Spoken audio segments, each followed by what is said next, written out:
विषय है विशेषण। विशेषण क्या होता है? वो शब्द जो संज्ञा और सर्वनाम की विशेषता बताए उसे विशेषण कहते हैं। अब जैसे कि एक उदाहरण ले लेते हैं, आम मीठा है। इसमें आम की विशेषता क्या है? मीठा होना, तो मीठा क्या हो गया? विशेषण। अब इसी के साथ हम ये भी जान लेते हैं कि विशेषण और विशेष्य क्या होते हैं। विशेष्य क्या है? जिसकी विशेषता बताई जाए। इसमें किसकी विशेषता बताई जा रही है? आम की, तो आम क्या हो गया? विशेष्य। और विशेषण हो गया मीठा, तो ये हुआ विशेष्य और ये हुआ विशेषण। अब विशेषण के भेदों के बारे में जान लेते हैं। विशेषण के 4 भेद हैं और पहला भेद क्या है? गुणवाचक विशेषण। गुणवाचक विशेषण में क्या बताया जाता है कि वो जो शब्द संज्ञा और सर्वनाम के गुण, दोष, आकार के बारे में हमें बताता है उसे हम कहते हैं गुणवाचक विशेषण। जैसे राम ईमानदार लड़का है, इसमें राम की क्या विशेषता बताई जा रही है? उसके गुण कौन सा बताया जा रहा है? उसकी ईमानदारी।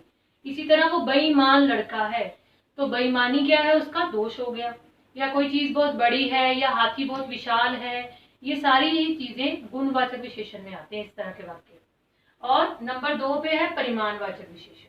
जो शब्द संज्ञा सर्वनाम के नाप तोल के बारे में बताए उसे हम बोलते हैं परिमाणवाचक विशेषण। इसके 2 भेद हैं, एक है निश्चित परिमाणवाचक, दूसरा है अनिश्चित परिमाणवाचक। निश्चित परिमाणवाचक में जो भी मात्रा है वो निश्चित मात्रा बताई जा रही है, जैसे कि 5 लीटर दूध, दूध की निश्चित मात्रा है 5 लीटर।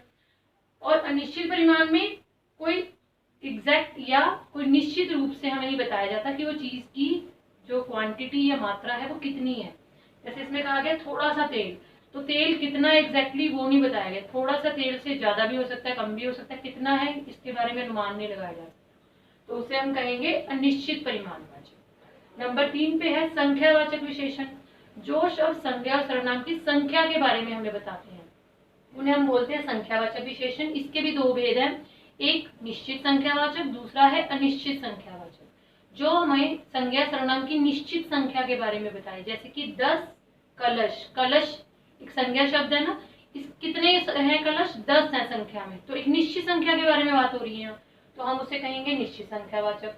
और नंबर 2 पे अनिश्चित संख्यावाचक, इसमें जो संज्ञा है यानी किताबें, किताबें कितनी है ये नहीं बताया गया, कुछ किताबें, तो उसके में नंबर ऑफ बुक्स यानी किताबों की जो संख्या है उसके बारे में हमें कुछ नहीं बताया गया, तो उसे हम कहेंगे अनिश्चित संख्यावाचक। और नंबर 4 पे आता है सार्वनामिक विशेषण। सार्वनामिक विशेषण क्या है? जो शब्द संज्ञा सर्वनाम की ओर संकेत करते हैं उन शब्दों को हम सार्वनामिक विशेषण बोलते हैं। उदाहरण देख लेते हैं, जैसे सामने वाला घर मेरा है। इसमें घर मेरा है, घर और मेरा क्या है? मेरा जो है वो सर्वनाम शब्द है और घर जो है वो संज्ञा शब्द है। इसमें संज्ञा सर्वनाम की ओर इशारा करने वाला शब्द क्या है? सामने वाला, तो सामने वाला क्या है? सार्वनामिक विशेषण। अब हम कुछ अभ्यास कार्य कर लेंगे, इससे आपको विशेषण के बारे में और अच्छे से पता चल जाएगा। पहला वाक्य है समीर साहसी बालक है। इसमें अब समीर संज्ञा शब्द है और किस बारे में बात हो रही है? उसके गुण के बारे में, कि वो एक साहसी बालक है, तो ये कौन सा विशेषण हुआ? गुणवाचक विशेषण।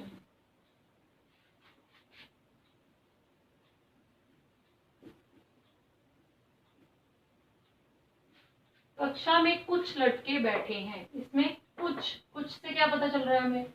कि लड़कों की संख्या तो पता चल रही है पर वो निश्चित नहीं है। इसका मतलब ये क्या है? अनिश्चित संख्यावाचक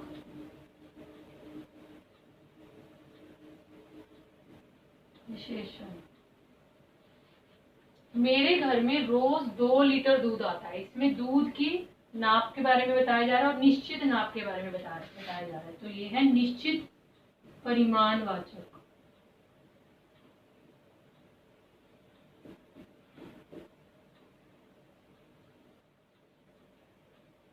इस विद्यार्थी ने काम नहीं किया।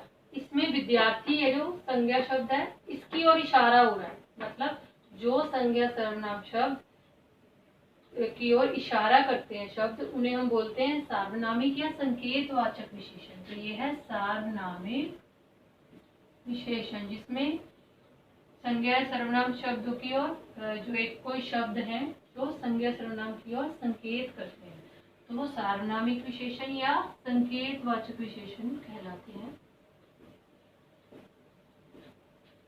अब इस वाक्य में हमें बताना है इसमें से विशेषण और विशेष्य कौन से। जैसे रोटी गोल है, इसमें गोल क्या है? रोटी की विशेषता, तो वो हो गया विशेषण। और विशेषता किसकी बताई जा रही है? रोटी की। तो रोटी क्या है? हमारा विशेष्य।